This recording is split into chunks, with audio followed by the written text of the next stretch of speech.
So hey friends, welcome to my YouTube channel Senior Study Class.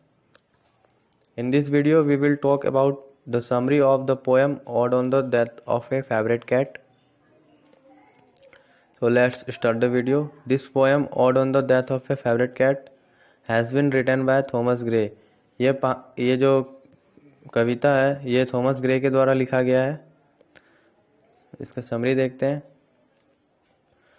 In this poem, Thomas Gray described an actual incident that occurred in the house of a Thomas Gray's friend. His friend had two pet cats, both of them were female. The cat had been given the name Slema and Zara. Gray's friend wrote a letter to him informing about the death of his favorite cat Slema. तो ये जो कहानी एक सच्ची घटना पर आधारित है जिसको थॉमस ग्रे ने लिखा है, जो उनके दोस्त के घर में हुई है. उनके दोस्त जो थे उनके पास दो कैट थी, बिल्ली थी जो फीमेल थी. That cat had been given the name Slema and Zara. उन दोनों का नाम स्लेमा और ज़ारा था.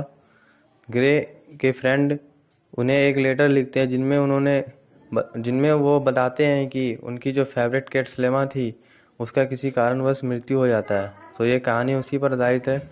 इसमें बताया गया है कि स्लेमा का मृत्यु कैसे होता है. सो आगे देखते हैं. Slema was the favorite cat of his friend. The cat had fair round face. Her beard is white like snow. Her paws were soft and smooth as velvet. Her coat was hard and strong as tortoise.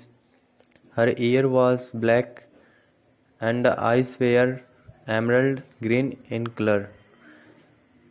स्लेमा जो है Thomas Gray के दोस्त की favourite बिल्ली थी, पसंदीदा बिल्ली. वो जो बिल्ली थी उसका चेहरा गोल था और वो गोरी थी.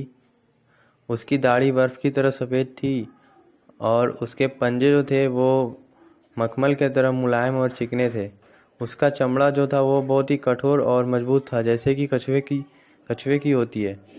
उसकी कान काली थी और उसकी आंखें जो थी वो हरे रंग की थी.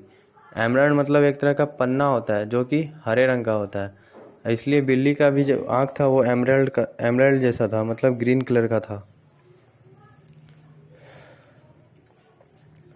One day Slema seen a tub in which there were two fishes golden in color.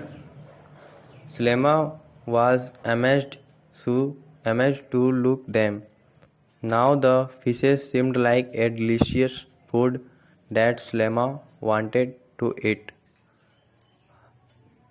She tried to catch them. She moved her paws and her mouth in the tub, but she was failed to catch them. स्लेमा एक बार एक पानी से भरे हुए बर्तन को देखती है जिसमें कि दो मछलियाँ रखी हुई थी जो कि सुनहरे रंग की थी, गोल्डन कलर की. स्लेमा उन दोनों को देखकर थोड़ा आश्चर्यचकित हो गई क्योंकि उसने ऐसा फिश कभी देखा नहीं था. अब वो जो मछलियाँ थी वो एक स्वादिष्ट भोजन की तरह प्रतीत होने लगी जिसे स्लेमा अब खाना चाहती थी. स्लेमा उन्हें पकड़ने की भी बहुत कोशिश की. स्लेमा ने अपना पंजा को पानी में डुबाया और अपने मुंह को भी, ताकि वो उसे पकड़ सके, लेकिन वो उन्हें पकड़ने में असफल रही. She was failed to catch them. Slema looked so confident. Slema बहुत ही आत्मविश्वासी बिल्ली साबित हुई.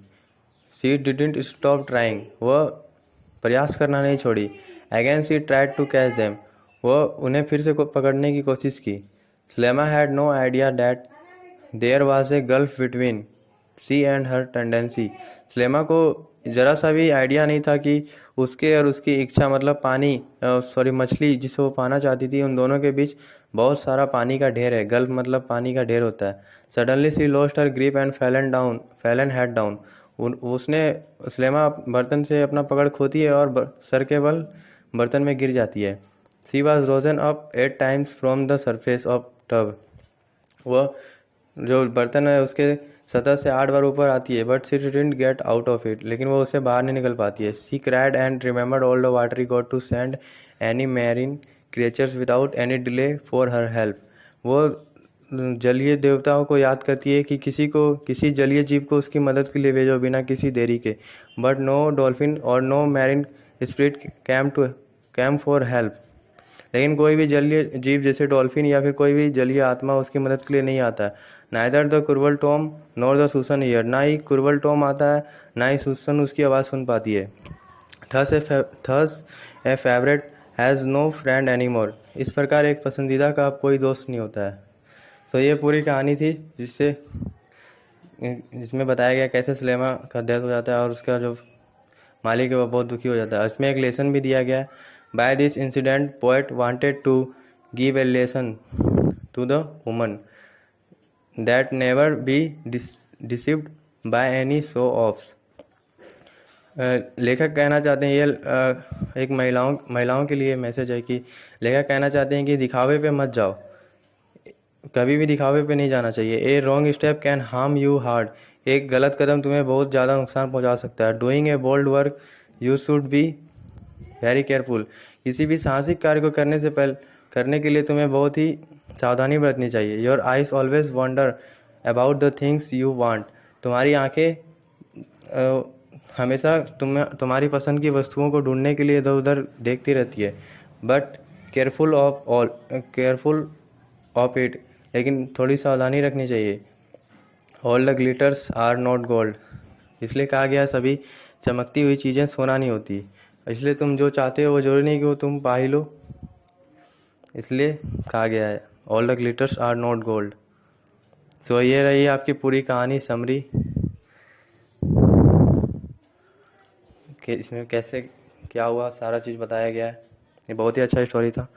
सो thanks for watching the video. आपको पसंद आया तो you can like and subscribe my channel for the latest update. आगे भी इसमें वीडियो आता ही रहेगा। Okay guys, bye.